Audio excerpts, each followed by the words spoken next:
De Meherio de Travaux. Salut Loloma. Bonjour Meherio. J'ai entendu ta chronique sur le jeu Charlie des adolescents soi-disant démoniaques. Aujourd'hui on parle d'un phénomène soi-disant étrange autour d'un arbre à Teupo. C'est quoi cette mode du paranormal? C'est la semaine des Travana ou quoi? C'est une question que l'on peut se poser en effet. Observation perspicace puisque donc c'est vrai Achupo, un particulier, a alerté les médias car quelque chose qu'il jugeait bizarre et extraordinaire venait de se passer chez lui. Et des envoyés spéciaux devaient absolument aller constater ça. On n'était pas loin de faire venir Mulder et Scully, sans déconner, vous allez voir. Donc voilà ce qui s'est passé, tenez-vous bien, je vous résume le phénomène paranormal totalement incroyable qui était relaté dans la dépêche, des faits que l'on pourrait raconter à la manière de Pierre Bellemare.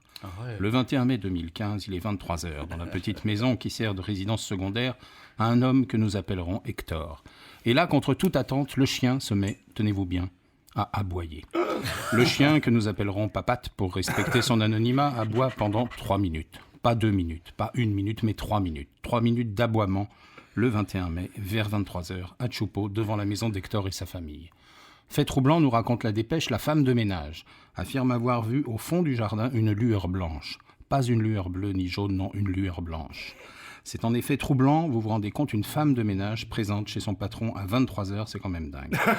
Mais ça, ce ne sont que les prémices de l'histoire, car les constatations les plus effrayantes se feront au petit jour, lorsque Hector découvrira horrifié que la base de son Tumuuru a été mystérieusement écorchée, ou plutôt écorcée, puisque l'écorce de l'arbre a été étrangement arrachée. Des bananiers ont subi le même sort. La nuit suivante, quasiment à la même heure, le chien aboie à nouveau, et d'autres griffures sont constatées sur d'autres arbres, mais cette fois, la lueur n'a pas été constatée. Est-ce à dire que la femme de ménage a constaté l'absence de lueur, ou au contraire que la femme de ménage aurait enfin obtenu un congé?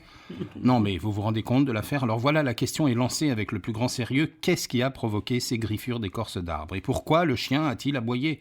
Sur cette dernière question, on a envie de répondre parce que c'est un chien et qu'un chien aboie, même quand il n'y a aucune caravane qui passe. Et donc l'histoire est prise au sérieux par certains avec l'hypothèse démoniaque, peut-être l'esprit maléfique de Charlie qui aurait été libéré par des ados ayant défié le démon avec le fameux challenge à base de crayons qui bougent tout seul. Oui, mais la lueur blanche alors, peut-être les phares d'une voiture au loin. Pour l'arrachage d'écorce, on est en droit de penser à un cochon, sauf que Hector nous dit qu'il n'y a aucune empreinte d'animal au sol. On a quand même été jusqu'à évoquer l'hypothèse extraterrestre quand même, dans l'entourage de Hector, mais il n'y croit pas, Hector, aux aliens bouffeurs d'écorce. Comme quoi, il a quand même un petit fond de lucidité, cet homme. Un homme qui est quand même décrit comme étant très perturbé et qui n'écarte pas, en revanche, la possibilité de l'action d'un tout papao. Faut arrêter de se torturer et d'ameuter toute la population avec des sornettes pseudo-paranormales, et peut-être que si ce monsieur est à ce point perturbé, il peut déjà commencer par installer 1 ou 2 caméras de surveillance qui lui donneront très vite la réponse sur ce mystère nocturne. Sans évoquer Satan, Lucifer ou Belzébuth, on peut aussi noter que de l'écorce est utilisée dans certains remèdes traditionnels. Enfin, c'est quand même bizarre cette tendance soudaine à médiatiser des non-événements et les mettre immédiatement à la sauce paranormale. Le 1er avril est passé, Halloween c'est dans 4 mois, donc faudrait peut-être se calmer, il n'y a pas de quoi paniquer, croyez-moi. Quoique, quand on sait que l'équipe de France de foot a été battue par les Diables Rouges belges, faut peut-être quand même rester vigilant. C'était votre dossier X-Files sur Polynetia Take.